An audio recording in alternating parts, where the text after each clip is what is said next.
Ni ne Sarkin Muhammadu Kabiru Abdulkadir English, Sarkin Hausawa na Greater Accra gabaki ɗayanta. A takaice nawa labari zan baka game da kakar namu Abdulkadir.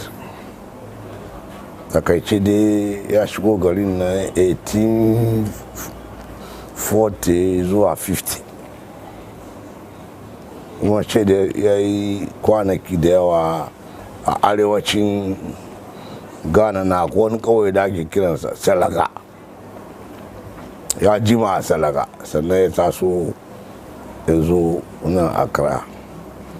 Nan Accra kuwa ya samu mutane ya zauna da su. Kin zama yawanci masu tafiya 'yan kasuwa Kanawa ne, shi kuma mutumin Kano ne. Yasa da yi baki ya ce a Kadir, ga mutanen garin ka je ku sun zo wajen ka je ku gana da su. To cikin haka yana tara baki, kowane bako ya zo inda da mutumin Kano ne wajensa zai zo. Ya zo ana ciki ana zama Kanawa su ne 'yan kasuwa, Kazanawa mun san su malamai, amma Kanawa 'yan kasuwa ne. To yawanci kasuwanci ake shigowa nan a yi.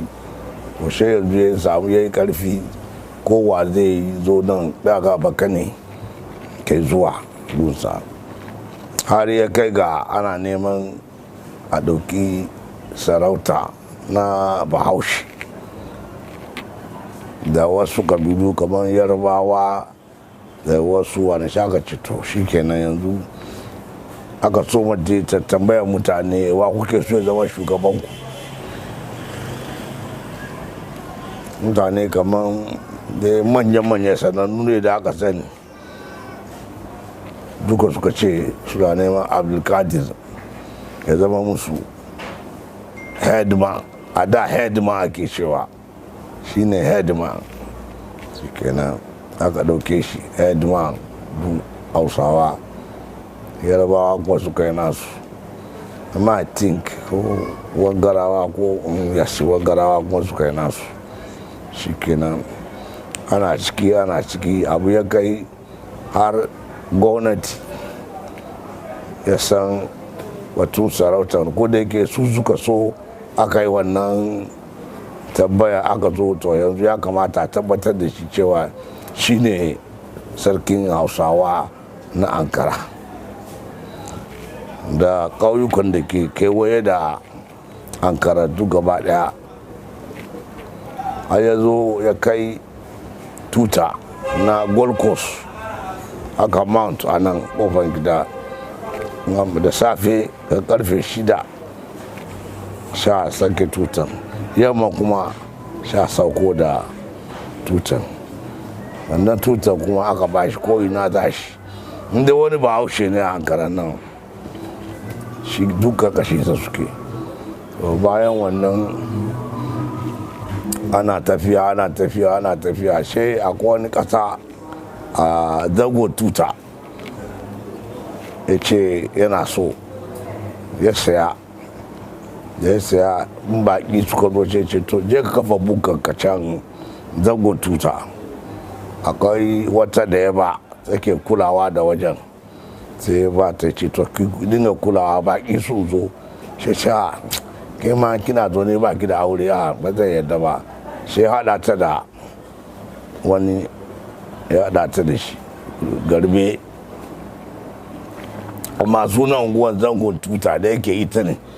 Sai aka ba miji, sai zama to yanzu shi ne original. To suka samu kamar shekara zuwa 3 zuwa 4, sai ce kowa ya kafa bukansa ya kawo sile 1 a shekara don ka tabbatar cewa ƙasar nan akwai mai ita. Ana haka sai a samu wani ƙauye, sai a je can ana neman sarki, ya je ya naɗa ya yi haka. To muna zama mu dai lafiya.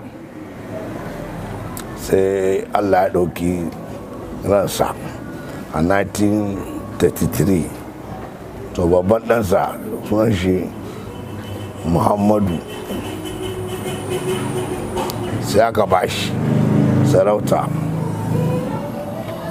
yana ɗan matashinsa, wadda ke an masa uban ya masa aure mata biyu a rana ɗaya, yana neman iyali, to sai Allah bai ba shi haihuwa ba.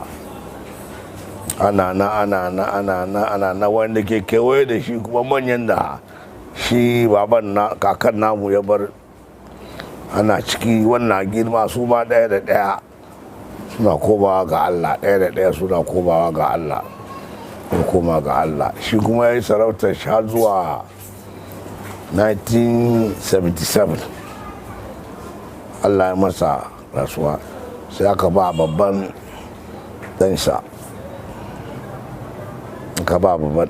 a 1977.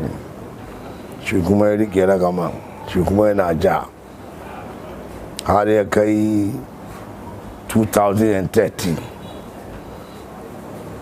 kamin dai 2030 sai rashin lafiya ya kama shi, bai zuwa ko'ina, sai yanzu nike act as sarki. ina galadima amma nike act ko'ina, nike act masa as sarki, har Allah ya karbi ransa November 23 ne ko 4th ne, ya Allah ya karbi ransa on the 1st December, sai aka naɗa ni sarki a zuwa yau.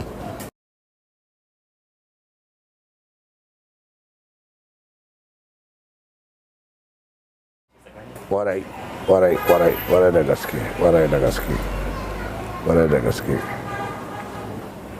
da nan ma na gama shiga nan ma sai na yi wani ta'aziyya da babansa ta rasu, shi ma wai yana tasowa yana zuwa, na yi masa gaisuwan ta'aziyya.